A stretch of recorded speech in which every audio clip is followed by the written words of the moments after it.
السلام عليكم، إزيكم يا بنات عاملين إيه؟ يا رب تكونوا في أفضل صحة وأحسن حال، كل سنة وأنتم طيبين، رمضان خلاص على الأبواب. فيديو النهارده هيكون تعليمي أكتر، إزاي نقطّع الفراخ كده ونطلّع منها وجبات كويسة، يعني أنا ما شاء الله من ال5 فرخات دول عملت حوالي يعني 17، 18 وجبة، والوجبة تكفّي 4 أفراد، وفي كمان كام منهم وجبة كده ينفعوا للعزومات بإذن الله في رمضان. فالنهارده الفيديو هيكون تعليمي إزاي نقطّع الفرخة وإزاي نخليها من غير ما نهدّر منها، وفي نفس الوقت برضه كده هنتكلم سوا في بعض النقاط، منهم مثلًا لو أنتِ ما عملتيش تفريزات للحوم أو الدواجن يعني أو الطيور بشكل عام لرمضان، وما فيش إمكانية إن أنتِ تفرّزي من قبلها، هاقول لِك إزاي النهارده تعملي الفطار بتاعِك في وقت قليل جدًا في رمضان من غير ما توقّفي طول اليوم في رمضان، وتضيّعي يومِك كده وصيامِك على الفاضي. وهنتكلم كمان كده يا بنات عن شوية حاجات يعني إحنا محتاجين نعرفهم عن يومنا في رمضان وإزاي ما نضيّعش الوقت كده ونعمل كل الشغل اللي ورانا بإذن الله. فوإحنا شغالين مع بعض كده هنشرح إحنا بنعمل إيه في الفراخ يعني، وفي نفس الوقت هنتكلم برضه في مواضيع تانية يعني عشان الفيديو يعني يكون تعليمي أكتر ونستفاد بكل دقيقة فيه. فأنا هنا أول حاجة جِبت الفرخة بتاعتي وقسّمتها كده دي على هاقسّمها يعني بإذن الله على 8 أجزاء، وهتشوفوا إزاي أنا باقطّع الصدر بحيث إن هو يبان قطعة كبيرة. وطبعًا أنتِ بقى مثلًا لو عندِك عزومة بتوزّعي النوايب أو يعني كل واحد ليه كوم يعني كده، ياخد الحتّة بتاعته على حسب، يعني لو الشخص كبير تدّي له الحتّة الكبيرة، لو طفل صغير بتدّي له بقى حتّة صغيرة، هو طبعًا الطفل الصغير مش بياكل زي يعني الشخص الكبير، ف عشان ما يفوتش يعني من حد حاجة ويترمي خسارة. وطبعًا إحنا ما بنرميش حاجة يا بنات، اللي بيفيض لتاني يوم إحنا بندخّله في وجبات تانية، هاقول لِك إزاي. يعني لو فايض مثلًا منِّك حتّة من صدر فرخة أو فايض من كل واحد كده حتّة صغيّرة، أنتِ بتجمّعيها وتفصّصيها وممكن تعمليها مثلًا في صينية مكرونة تبقى ن شبه البشاميل يعني اللي هي النجريسكو، أو بتدخّليها وتفصّصيها كده وتعمليها في بيتزا أو في جلاش ومثلًا جنبها أي حاجة بقى تانية. فأنا هنا قسّمت الفرخة بتاعتي أهو، شُفتوا أنا فتحت الصدر إزاي عشان يدّيني حتّة كبيرة، وبرضه ممكن برضه إن أنتِ تفتحي الورك كده وتخلي من حواليه بحيث إن هو إيه، يدّيكِ حجم أكبر يعني، بس مش بتفتحيه اللي هو بحيث إنه يسيب العضم يعني من اللحم لأ، في فيديو تاني بإذن الله هاوريكم برضه إزاي، لكن أنا حبيت إن أنا أعمل التقسيمة دي، عشان دي بإذن الله هتتشوى يا بنات شيش، يعني تتسيّح كده في الشيش بتاع الشوي، وبإذن الله هاشويها. فالفرخة اللي معايا بعد كده أنا هنا خدت الأوراق، وهاوريكم برضه إزاي في آخر الفيديو بنخلي الورك كده، وإن إحنا برضه نستفاد منه يعني مش عشان عندنا أوراق فإن إحنا نعملها كلها في طبيخ وكده، لأ هاقول لِك إزاي نخليها وندخّلها في وجبات تانية بإذن الله، لكن بصراحة يعني تقسيمة الوراك أو خلي الوراك دي كانت معايا في آخر مرحلة، وأنا برضه المرة دي ما خليتش وراك كتير، لإن أنا يعني معظم الوجبات بتاعتي محتاجاها إن هي تكون سليمة. طبعًا أنا قبل ما باخلي وعايزاكِ برضه أنتِ كمان هتعملي كده لو في إمكانية يعني، بتكتبي الوجبات أو الأصناف اللي أنتِ هتعمليها بإذن الله أو محتاجاها تبقى معاكِ يعني في أي عزومة أو في طبيخِك أنتِ اليومي لرمضان بإذن الله. وطبعًا إحنا مش عشان بنعمل مثلًا 5 فرخات يكفّونا الشهر كلّه، فهناكل طول الشهر ال5 فرخات دول يعني، لأ إحنا مثلًا مرّة سمك، مرّة فراخ، مرّة بقى أي كده تفليتة، يعني زي ما أنتِ بقى بتمشّي يومِك كده، وأكيد كلّنا بنعمل كده لإن الظروف مش أحسن حاجة يعني على الكل. فأنا هنا باقطّع الأفخاد أهو، باخد برضه من فخدة من وراك تانية يعني بتاعة فرخة تانية، فهاخد برضه الأوراق ودي بإذن الله أخلّيها تبقى في وجبة تانية لوحدها. وأنا طبعًا بادّيكم الأفكار دي، أنتِ بقى تقدري تقسّمي برضه الوجبات أو التقسيمة بتاعتِك على عدد أفراد أسرتِك، يعني لو أنتم مثلًا 5 أفراد، 6 أفراد، هتقدري طبعًا أنتِ برضه توزّعي الوجبات بتاعتِك كده في الأطباق وتعينيها أو في أكياس وفي الفريزر على طول وتستفادي منها. فتعالوا كده وإحنا شغالين هاقول لكم إزاي إن إحنا نمشّي يومنا يا بنات في رمضان، لو أنتِ ما عملتيش تفريزات الفراخ دي أو ما فيش إمكانية إن أنتِ مثلًا تجيبي حاجتِك بالشهر أو مرّة واحدة، بتجيبي حاجتِك اليوم بيومه. هاقول لِك بقى إزاي تعملي حاجات كده تسهّل عليكِ في وقفة المطبخ يعني بإذن الله. عندِك مثلًا ممكن تجيبي 2 كيلو توم والّا حاجة وتفصّصيهم وتفرميهم في الكبة كده بشوية زيت وشوية ملح صغيّرين، وطبعًا أنتِ بتحطّي بس كمية الزيت عشان يمشّي معاكِ في الكبة مش أكتر، وعلى طول تاخديه وتفرديه كده في أكياس تبطّطيه يعني رفيّع كده خالص، وتحطّيه في علبة في الفريزر وتقفلي عليه عشان ما ريحته ما تكرفش على باقي الحاجة اللي موجودة في الفريزر عندِك. أدي أول حاجة. ممكن برضه تجيبي الأيام دي طبعًا الطماطم رخيصة جدًا الحمد لله وفي متناول الجميع، تقدري تجيبي مثلًا قفص طماطم والّا حاجة، يعني تقريبًا سعر القفص دلوقتي ال25 كيلو عامل حوالي 40 جنيه، وباسمع كمان يا بنات في سوق العبور يعني اللي هو سوق الجملة ب20 جنيه، يعني ما شاء الله الأسعار حلوة جدًا، تقدري تجيبي مثلًا قفص أو 2 على حسب إمكانيتِك. وتجهّزيهم كده صلصة في الفريزر، وطبعًا ممكن تعملي بقى تسبيكة المحشي، تعملي صلصة عادية، صلصة بيتزا، صلصة للطبيخ، يعني تشوّحيها كده بالبصل وتبقى جاهزة معاكِ على التسوية بإذن الله. ممكن برضه تجيبي مثلًا بسلة وتفرّزيها أو فاصوليا أو كده، وتعينيها تبقى جاهزة معاكِ على الطبيخ بإذن الله. هاقول لِك برضه حاجات هتسهّل عليكِ طبيخ اللحوم، إن أنتِ تعملي التتبيلات وتشيليها جاهزة في الفريزر، وأنا عملت معاكم فيديو قبل كده لكل التتبيلات بإذن الله اللي تحتاجيها أو تخطر على بالِك، هتلاقيها في الفيديو ده عندي على القناة، ادخلي كده وخدي جولة وبإذن الله تعجبِك. فتقدري تجهّزي التتبيلة بتاعتِك مثلًا، عندِك تتبيلة الشيش طاووق، تتبيلة الشاورما، تتبيلة الفراخ المشوية، البانيه، الحاجات دي كلّها تقدري، حتى تتبيلة السمك برضه عملتها معاكم، يعني في تتبيلات كتير بصراحة أنا مش فاكراها دلوقتي، لكن عملتها معاكم يعني في فيديو قبل كده،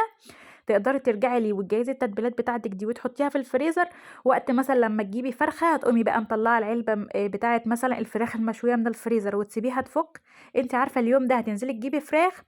فهتقومي بقى طالعة العلبة تفُك بتاعة التتبيلة أو الكيس، على ما ترجعي من السوق وتجيبي الفرخة بتاعتِك هتقومي غاسلاها كويس طبعًا وسايباها تتصفى وتقطّعيها وتحطّيها في التتبيلة، ويبقى أنتِ كده وجهّزتِ التتبيلة بتاعتِك ووفّرتِ على نَفْسِك مثلًا ييجي ربع ساعة من تحضير التتبيلة، بدل ما كنتِ لسه هتُقفي تفرمي بصل وتحطّي البهارات ومش عارف إيه وكده، لأ أنتِ أنجزتِ حاجة مثلًا من اللي كنتِ هتعمليها. عندِك برضه ممكن تحمّري الشعرية أو لسان العصفور برضه وتعينيه كده في علب وتسيبيه مثلًا في دولاب المطبخ، أو لو أنتِ خايفة حطيه في التلاجة عادي، لكن بصراحة مش بيجرى له حاجة في الجو الشتا يعني دوّة، تقدري تسيبيه عادي في دولاب المطبخ ومش هيجرى له أي حاجة، فأنتِ كده عملتِ الشعرية، عملتِ لسان العصفور، عملتِ تتبيلة الفراخ، يعني خلاص كده مش ناقص حاجة. برضه ممكن تخزّني كرنب، وأنا برضه عملت معاكم في فيديو قبل كده إزاي تكوني مجهّزة الكرومبة ومجهّزاها كده على طول إن أنتِ إيه، تلفّي بقى خلطة المحشي وكده يعني تحطّي خلطة المحشي وتلفّي على طول المحشي، يبقى أنتِ كده عندِك الفراخ تتبيلتها متجهّزة، عندِك الكرنب متجهّز ومتقطّع في الفريزر، جاهز على اللَّف، عندِك خلطة المحشي أو تسبيكة المحشي برضه أنتِ مجهّزاها وحاطّاها في الفريزر يعني، فكده بإذن الله مش هتضيّعي وقت كبير خالص في المطبخ. فشوفوا بقى هنا يا بنات أنا خليت زي ما شُفتوا كده معايا في الفيديو، خليت الوراك، عملت الأفخاد لوحدها في وجبة، والدبابيس لوحدها في وجبة، وعملت كمان الأجنحة برضه، دي بإذن الله يعني ممكن أعملها على وجبة أو 2، لإن ما شاء الله كميتها حلوة، وطبعًا أنتِ لمّا بتيجي تخلي الجناح بتاخدي حتّة شوية كده من الصدر، يعني بتزوغي كده حتّة صغيّرة على الصدر بحيث إن الجناح برضه يبقى فيه كده جزء من صدر الفرخة ويكون إن هو مُشبع، وبتعتبر بصراحة وجبة جميلة جدًا وبيكون طعمها حلو أوي في الأكل، وأصلًا الأجنحة يعني دي أو الجوانح بتكون كده لحمتها ناعمة ودايبة، يعني ما شاء الله بتبقى تنفع تدخل معاكِ في كذا طبخة، ممكن تعمليها مسلوقة مثلًا وتحمّريها بعد كده في الزيت، أو ممكن تشويها، أو ممكن تحطيها على صينية مثلًا بطاطس كده بالأجنحة، بتبقى بصراحة يعني طعمها حلو وجميلة. فخلّونا كده نكمّل برضه على شوية الحاجات اللي ممكن نعملها وتسهّل علينا وقفة المطبخ، ممكن برضه تعملي إن أنتِ تجيبي مثلًا كيلو بصل والّا حاجة، وتقطّعيه ناعم أو تفرميه في الكبة وتتبّليه كده في شوية زيت على النار أو زيت أو سمنة يعني على حسب ما أنتِ بتطبخي، وتحطيه في أكياس عندِك، وترقّقي الكيس بحيث لمّا أنتِ تحتاجي تعملي مثلًا طبخة فيها بصل، مش لسه بقى هتجيبي البصل وتفرميه وتدبّليه وكده لأ، وكمان برضه عشان لو أنتِ عندِك عزومة برضه يا بنات الحتّة دي بتنفع أوي، لو أنتِ عندِك عزومة فما يبقاش ريحة البيت طبيخ وتقلية وكلام من ده، أنتِ بقى بتطلّعي الكيس بتاع البصل اللي أنتِ دبّلتيه على النار كده، وبتاخدي حتّة صغيّرة بتكسريها من الكيس وتحطّيها في الطبخة بتاعتِك. ممكن برضه تعملي الأيام دي موجود الفاكهة مثلًا زي البرتقان، ممكن تجيبي جزر، تجيبي بنجر، وتعملي الحاجات دي وتقطّعيها وتشيليها في أكياس، هتسهّل عليكِ برضه العصير. أو ممكن أنتِ تعمليها عصير أصلًا وتسيبيها في الفريزر لمّا تطلّعي بقى اليوم دوّة، هتعملي الكيس تطلّعيه أو العلبة تسيبيها تفُك وتحطّي عليها السُكّر وخلاص وكده، أو لو أنتِ عاملاها مركّزة بتزوّدي طبعًا المَيّة السُكّر وخلاص. فأنا هنا يا بنات برضه باخلي كده صدرين من أو صدر كامل يعني بتاع الفرخة باعمله شرايح بانيه، وأنتم شُفتوا إزاي أنا باقدر إن أنا أقسّمها، يعني لو حتّة صغيّرة مثلًا وتخينة شوية بافردها كده بالسكينة بحيث إن هي تدّيني قطعة كبيرة برضه وتبقى نفس حجم القطع التانية. أنتِ بقى عايزة تعمليها بانيه هتسيبيها بانيه، عايزة تعمليها cordon bleu هتلفّيها وتحشيها بقى باللانشون والجبن بتاعتِك، عايزة تسيبيها كده سيبيها، عايزة تعمليها بانيه مشوي برضه سيبيها. لكن أنا هنا يا بنات النهارده ما عملتش بصراحة التتبيلات معاكم يعني في الفيديو ده، خلّيت التتبيلات لفيديو تاني، والنهارده بس هاقطّع كده وأقول لكم إزاي تعملوا الوجبات بتاعتكم وتخلوا الفراخ. وطبعًا اللي إحنا بنخلي بيه دوّة يا بنات إحنا مش بنرمي يعني الهيكل أو الجزء بتاع الفرخة العضم ده مش بنرميه، لأ إحنا ممكن نعمل منه مرقة ونشيلها كده في مكعبات ونعينها في الفريزر، أو تعمليها مرقة شوربة يعني وتسيبيها برضه عندِك في الفريزر بتنفع، تحتاجيها مثلًا في طبيخ محشي، تحتاجيها في طبيخ خضار أو أي حاجة. المهم يعني إحنا مش بنرمي أي حاجة من الفرخة الحمد لله، بنستفاد بكل جزء فيها. وأنا عن نفسي يعني والله يا بنات يعني مش هاتكسف منكم، أنا بصراحة ممكن إن أنا أدخّل كل الهياكل دي كده في مرّة أسلقها وأحمّرها، أو حتى من غير ما أحمّرها يعني والله بتبقى طعمها برضه جميل، وأعملها عندي في وجبة ما شاء الله بتبقى مُشبعة، جنب شوية رُز، جنب شوية بسلة كده أو ملوخية، أو مع شوية حتى محشي كرنب أو محشي فلفل، فبتبقى ما شاء الله يعني معايا بتبقى تعتبر وجبة كده لإن هي ما شاء الله فيها فصوص حلوة، فبصراحة باستفاد منها يعني كل الاستفادة الحمد لله ومش بارمي حاجة. عايزاكم أنتم كمان تعملوا كده. بصراحة الأحسن والأفضل إن أنتِ تشتري الفرخة سليمة، عن ما أنتِ تروحي لبتاع الفراخ أو الفرارجي تقولي له عايزة كيلو أجنحة، كيلو أوراك، كيلو بانيه، كده بصراحة يعني بيخلّيكِ تدفعي أكتر، وفي نفس الوقت أنتِ ما استفدتيش بالفرخة كاملة. إنما أنتِ لمّا تجيبي بتمن كل الكيلوات اللي أنتِ هتجيبيها متقطعة دي، تجيبي بيها مثلًا فرختين 3 وتقطعيهم أنتِ وتخليهم على إيدِك، بتحسي إن ما شاء الله يعني ربنا بيبارك كده في الفرخة في إيدِك، وبتقدري تطلّعي منها وجبات أكتر. وأنا هنا يا بنات باخد اللي هي المِوَز بتاعة الصدور دي، أو الحتّة الناعمة اللي بتكون تحت زي ما أنتم شايفين كده، باخدها دي أعملها strips، بتكون في وجبة لوحدها يعني وبتكون حلوة جدًا. أو ممكن أنتِ تاخديها تفرميها وتدخّليها عندِك في عصاج مثلًا الفراخ تحطيه في مكرونة نجرسكو، أو في حشوات سمبوسة، أو إن أنتِ تعملي منه كفتة، بيكون ناعم يعني وبيكون حلو وسهل في التسوية وأسرع. يعني ده أحسن جزء تعملي منه الكفتة بصراحة بيكون ناعم كده ومش بيشد معاكِ شبه مثلًا الصدر ذات نفسه، واللي برضه بينفع معاكِ في إن أنتِ تفرميه وتعمليه كفتة أو تدخّليه في أي حاجة مفرومة هو الأوراك. بصراحة أنا لمّا باحب أعمل عصاج يعني للمكرونة وكده، باحب أخلّي مثلًا صدر مع ورك أخليهم وأفرمهم، الورك بيكون اللحم بتاعه طري، فبيدّيني إحساس كده إن اللحمة كلّها طرية مش مأستكة أو شبه الكاوتش كده، وأنتِ فارماها وتحسّي إن هي لحمة مفرومة وخلاص لأ، بيكون لها طعم وبتكون juicy وحلوة. فأنا هنا كده كنت باخلي الموز بتاعتي، وطبعًا أنا باخد كده بحَز السكينة بامشي عليها من الجنب، وبعدين باخليها بإيدي كده أو باطلّعها بصباعي من تحت يعني عشان خايفة إن السكينة تاخد حتّة من الموزة أو تقطّعها، فباحاول إن أنا أخرّجها بطرف إيدي من تحت. أنا هنا كنت هاحاول إن أنا يعني أخلي فرخة تانية وكده، بس لأ قُلت لأ خلّينا نقطّع الصدر ده، نعمله كده بالنُص عشان طبعًا ما شاء الله الصدر عندي سميك أو تخين، فباقسمه كده بالنُص عشان القطعة ما تبقاش تخينة وتستوى معايا كلّها سِوَى واحد. وهاعملها بقى دي كمان strips جنب الموز اللي عندي، وما شاء الله يعني أنا قسّمت الطبق دوّة على كذا وجبة. يا بنات أنا هنا مقسّمة الحاجة معاكم في أطباق كبيرة بس عشان التصوير، لكن لمّا هاجي أتبّلها وأعينها في الفريزر أنا باقسّمها وجبات تانية بقى على حسب عدد أفراد أسرتي.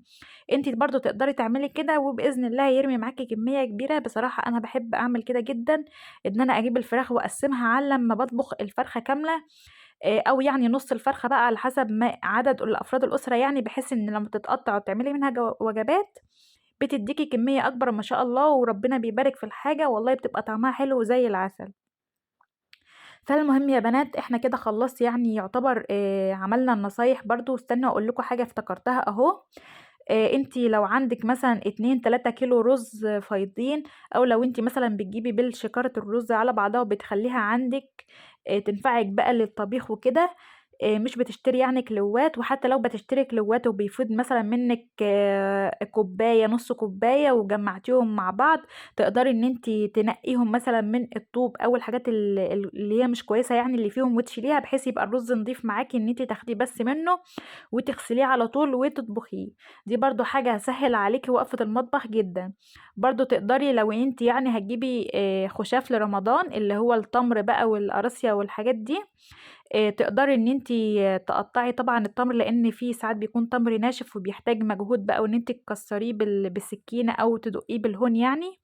فتقدري تجيبي التمر مثلًا بتاعِك حتى لو هتجيبي كيلو و تمر واحد بس،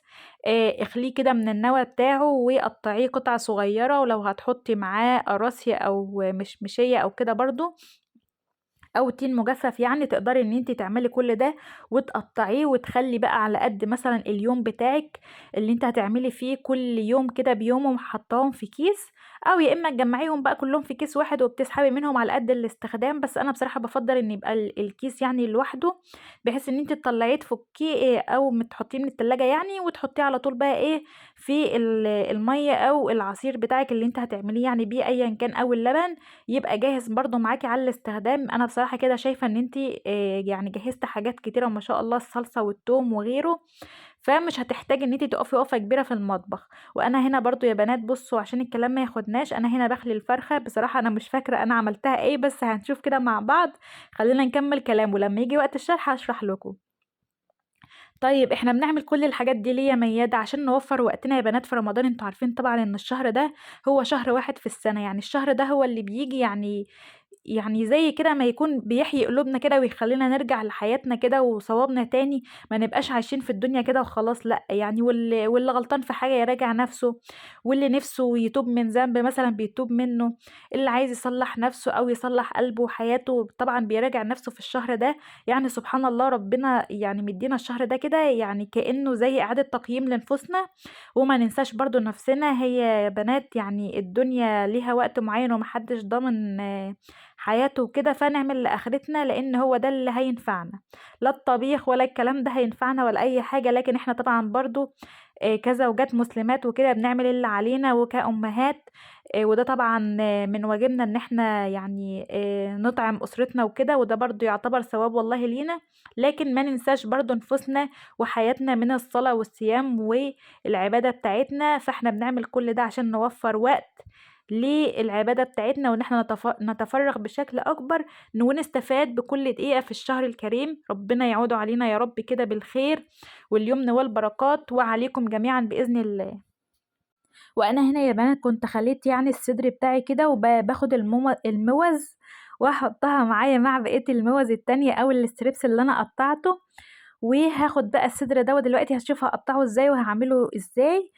فخلّينا بقى نبدأ كده نتكلّم مع بعض إحنا يومنا إزاي هيمشي في رمضان لو أنا سِت بيت. لو أنا سِت بيت ومش عندي أطفال يعني أو عندي ولادي كبار يعني وفي الكليات أو مخلّصين، فطبعًا أنا باكون عندي الفرصة أكبر إن أنا آخُد يعني وقت أكبر من الليل، لإن أنا طبعًا مش هانام بعد التراويح يعني لأ، أنا بابدأ الفطار كده بحاجة خفيفة عشان ما انامش وارجع أصلّي المغرب وبعدين أرجع أكمّل فطار، وبعدين هاقوم بقى أصلّي التراويح والتهجُّد وكل الكلام دوّة. باقعد مثلًا للساعة 01:00 أو 02:00 وهانام ساعة أو 2 قبل السحور بس، وهاقوم بقى أعمل السحور بتاعي وأفضل صاحية من بعد الفجر لعند الشروق. طبعًا أقدر في الوقت ده إن أنا أصلّي ركعتين وأقرأ قرآن أستغفر كده وأقول الأذكار بتاعتي وتتحسب لي بإذن الله عُمرة كاملة زي ما الرسول قال لنا عليه أفضل الصلاة والسلام. طيب بعد كده هاعمل إيه؟ بعد كده بعد ما أنا عملت العُمرة بتاعتي هادخل أطبخ الطبيخ بتاعي الفطار وأروّق بيتي لو في غسيل باغسله وأنشره وكل الكلام ده. طيب لو أنا واحدة عاملة برضه هاحاول أعمل الكلام دوّة، لكن هانام مثلًا بعد الفجر شوية أو بعد الشروق مثلًا ساعة والّا 2 قبل ما أروح شغلي، وأنتِ طبعًا بتكوني موضّبة بقى وجباتِك وأكلِك وحاجات من دي. طيب لو أنا مثلًا أم ومعايا أطفال صغيّرة لسه بيرضعوا يعني وكده ومطلّعين عينيكِ وبتفضلي سهرانة بيهم، لأ أنتِ تقدري إن أنتِ مثلًا تقعّديه جنبِك أو تنيّميها جنبِك وتقرأي القرآن وتصلّي أو حد يشيله عنِّك في البيت مثلًا زوجِك أو حاجة، وتصلّي التراويح والتهجد وتقسّموا مع بعض كده، وبإذن الله اليوم يمشي ويعدّي، وناخد الثواب بتاعنا بإذن الله. وربنا يعيننا جميعًا ويعين كل الأمهات يا رب، طبعًا بتبقى مسؤولية كبيرة على الأم ما بين طبيخ وشغل البيت وأطفال كمان، فبصراحة يعني ربنا يعين كل أم عندها أطفال صغيّرة ويعيننا جميعًا يا رب. فأنا هنا يا بنات كنت باقطّع الصدر بتاعي مكعبات كده متوسطة الحجم، ولا هي صغيّرة أوي ولا هي كبيرة أوي، تكون متوسطة كده وحلوة، عشان دي أنا بإذن الله هاسيّخها كده مع فلفل ألوان وبصل، وأعملها شيش طاووق بإذن الله. طيب أنا برضه باحب بصراحة أنا عن نفسي يعني باحب آكل الحتّة بتاعة الصدر أكتر من الورك، ف بادخّل كده وجبة من الشيش طاووق برضه فيها صدور، لكن برضه عشان اللي بيحب الأوراق فهاخلي كده كام ورك معاكم، وهاقطّعه بإذن الله مكعبات أدخّلها في الشيش طاووق. طب لو أنتم سألتوني أنهي الأحسن في التسوية والطعم كشيش طاووق يعني، الأطعم بصراحة هو الورك كامل كده بتقطّعيه، لإن بيكون طعمه juicy كده وطري وحلو، أمّا طبعًا الصدر بيكون ناشف، لكن طبعًا كل واحد بقى ليه ذوق وطعم كده بيحبه، فاللي بيحب بالوراك يقدر يعمل بالوراك، أنا هاورّيكم دلوقتي إزاي هاخلي الورك، واللي بيحب بالصدور يقدر يعمل بالصدور، يعني كل واحد بيعمل اللي مناسبه. وأهم حاجة في الخلي بتاعِك عشان يكون سهل كده عليكِ وتشتغلي باحترافية ودقة، إن السكينة بتاعتِك تكون حامية نوعًا ما، وتكون رفيّعة كده زي ما أنا باشتغل. أنا بصراحة مش باحب أشتغل بالسكاكين الكبيرة، باحس إن هي بتكون تقيلة جدًا في الإيد ومش باعرف إن أنا أدخل للزوايا الرفيّعة، فباجيب سكينة يكون بوزها رفيّع أو من قدّام رفيّعة عشان بتسهّل عليَّ، وأبدأ أمشي كده من الجوانب ومن عند العصاية بتاعة الورك من تحت، باخدها كده بالدوران واخلي الجلدة من حواليها واشدها خالص، وهنا بقى من عند الحتة اللي فيها فقرة الريش دي باخليها، طبعًا دي أنا مش بارميها، أنا باجمّع كل العضم اللي أنا باخليه دوّة وباحطه في جنب يعني، يا إما باسلقه في ساعتها واخد منه مرقة واعينها في الفريزر، وطبعًا بناكل الجسم دوّة أو الهيكل ده، أو إن أنا باسلقها واخليها لتاني يوم أعمل جنبها شوية رز وبسلة أو شوية محشي، وبتبقى طبخة الحمد لله يعني وبنشبع وبتبقى جميلة. فأنا هنا شوفوا بقى أنا هنا باعمل إيه، بامشي كده السكينة بتاعتي أو طرف السكينة حوالين العضمة لحد أمّا أوصل للجزء بتاع اللحم كده، وأبدأ إن أنا إيه، أخلي بالسكينة وأنزّل لتحت. طبعًا الفيديو مش محتاج شرح، ما شاء الله يعني إيه، الفيديو شارح نَفْسه. فأنتِ بتبدئي برضه تقطّعي كده الحتّة بتاعتِك، تقدري بقى تعمليها مكعبات وتحطّيها في الشيش طاووق، أو تقدري تاخدي كده الورك زي ما أنا قطّعته كده الحتّة دي، تاخديها تقطّعيها وتفرميها ناعم تحطّيها معاكِ في النجريسكو، أو تعمليها كفتة بانيه أو كفتة مشوية زي ما تحبّي يعني. كل واحد بقى إيه وبيعمل طبعًا كل واحدة فينا بتعمل الطبخات اللي أفراد الأسرة بتاعتها بيحبوها أكتر أو بيفضّلوها، أنتِ طبعًا بتكتّري منها. لكن أنا جاية أدّيكِ أفكار، لو أنتِ ما عملتيش مثلًا فكرة معيّنة منهم قبل كده تقدري تعمليها وتجرّبيها وبإذن الله تعجبِك. حاجة برضه أقولها لكم يا بنات افتكرت معاكم والله دلوقتي، من التجهيزات اللي بتسهّل علينا برضه الوقفة في المطبخ، إن أنتِ بتعملي خلطة البانيه بتاعتِك، طبعًا الخلطة المتبّلة هتلاقوها في الفيديو بتاع التتبيلات، لكن برضه تقدري تعملي الcover بتاع البانيه يعني أقصد، وأنا باعمله إزاي، باجيب عيش يا بنات عادي من البلد اللي إحنا بناكله، أو لو عندِك بواقي عيش فينو أو كايزر أو توست أو كده تقدري يعني أي عيش من دوّة متوفّر تقدري تحمّصيه كده في الفرن على الشبكة بتاعة الفرن أو في صينية، بتحطّيه وتحمّصيه وبعدين تطحنيه في الكبة أو مطحنة البهارات اللي هي الصغيّرة بتاعة التوابل دي، تقدري تطحنيه بقى ناعم وتحطّي له البهارات بتاعته وتشيليه عندِك في الكيس في التلاجة. لكن أنا بصراحة باحب أو أفضّل يعني عشان صلاحيته تكون أكبر، إن أنا أطحنه بس وأسيبه وقت أمّا آجي أحطه أو أشتغل منه على البانيه بتاعي، باتبّله في وقتها عشان يدّيني مدة صلاحية أطول. وأنا كده يا بنات يعتبر وصلت معاكم يعني لنهاية الفيديو، وخليت الشيش طاووق أهو. ما تنسوش تحطّوا اللايك والاشتراك يا بنات ونوّروني بالاشتراك بتاعكم، لإن ده طبعًا هيشجعني إن أنا أكمّل، لإن بصراحة أنا اليومين دول بجد مُحبطة جدًا، لإن أنا باتعب في التصوير، يعني ممكن أقعد أصوّر في الفيديوهات مدة طويلة ومش بالاقي تفاعل خالص. أنا هنا برضه هاخلي معاكم كده ورك تاني بإذن الله يكون سهل عليكم، ولو مبتدئة بإذن الله واتبعتِ الخطوات دي هيكون سهل عليكِ جدًا ومش هتحتاجي إن أنتِ تشتريها مخلية من عند بتاع الفرارجي. برضه عايزة أقول لكم إن أنتم ممكن تعملوا الأوراق ديّة حمام محشي أو الحمام الكداب يعني، لكن بصراحة بتحتاج الورك إن هو يكون كبير، وطبعًا بتسيبيه بالجلد بتاعه ما بتشيليهوش، لكن بتخلي بس كده من جوّه بنفس الخطوات، وبتسيبي الجلد عشان ما يتحرقش منِّك لمّا تيجي تحمّريه أو تسويه. فيا بنات عايزة برضه أتكلّم معاكم كده في نقطة يعني مهمة، بصراحة يعني في أحيانًا مننا كتير بنبقى داخلين رمضان وحاسين إن يعني إن ما فيش رمضان جاي ومش حاسين بفرحة أو بهجة زي زمان. لكن بصراحة يا بنات التفكير في الموضوع دوّة يعني بيكون سلبي خالص، وبيخلّيكِ فعلًا إن أنتِ تدخلي رمضان كده ومش متحمسة ومش حاسة بالأجواء زي ما كنتِ صغيرة، فعشان نحس بالأجواء ونحس بالفرحة، رمضان مش للفرحة بتاعة الصغيرين بس لأ، ده كمان بتبقى أكبر للكبار، إن إحنا بنستفاد بالعبادة بتاعتنا وبالصوم وبنزوّد في حسناتنا كده عند ربنا بإذن الله، فتقدري إن أنتِ كده تحيي قلبِك تاني وتخلّيه كده داخلة رمضان بفرحة وبهجة وينتعش من جديد، وده إزاي؟ أنا يا بنات بصراحة الأيام دي بدأت إن أنا أسمع يعني حلقات إزاي أستعد لرمضان، وإزاي أهيأ قلبي ونفسيتي وروحي وعقلي كده لاستقبال شهر رمضان. عندكم مثلًا يعني ما شاء الله بودكاست الحلقات ناس كتير مشهورين وشيوخ كتير يعني ودكاترة كتير تقدروا تسمعوهم وتسرشوا عليهم على اليوتيوب. تقدري تجيبي فيديو كده أو حاجة أو بودكاست أو حلقة تحمّليها عندِك على التليفون وتسمعيها كده وأنتِ شغّالة في المطبخ، بصراحة يعني بيفرق في النفسية كتير وبيدّيكِ أفكار إزاي تستعدي وتستفادي من شهر رمضان بإذن الله، وأنا كده وصلت معاكم لنهاية الفيديو ودي الوجبات اللي إحنا طلّعناها، طبعًا الطبق مش بيكون وجبة واحدة لأ، أنا بس عشان التصوير جمّعتهم في الأطباق دي، لكن لمّا هاجي أتبّلهم وبإذن الله ينزل لكم في فيديو تاني هاجمّعهم بقى إيه في فيديو لوحده، وطبعًا الفرخة الفراشة اللي في الأول دي بتبقى للشوي، أنتِ بقى بتحطيها كده في الشبكة بتاعة الشوي وبتشويها، يا إما على الفحم يا إما في الفرن، يعني اللي مناسب ليكِ، وطبعًا تتبيلة الفحم بيكون ليها تتبيلة تانية، وتتبيلة الشوي بتاع الفرن بيكون ليها تتبيلة تانية، وبإذن الله هاتكلم معاكم في فيديو تاني عن التتبيلات ينزل لكم بعد ده بإذن الله، لكن ما تنسيش تحطي اللايك والاشتراك ونوريني بقى باشتراكِك في القناة كده وكومنت حلو منِّك، صلّي على النبي. وكل سنة وأنتم طيبين ونورتوني بمشاهدتكم للفيديو، أحب أقول لكم بقى مع السلامة، أسيبكم في نهاية الفيديو كده تتفرجوا على الجمال دوّة، واستودعكم الله في فيديو تاني بإذن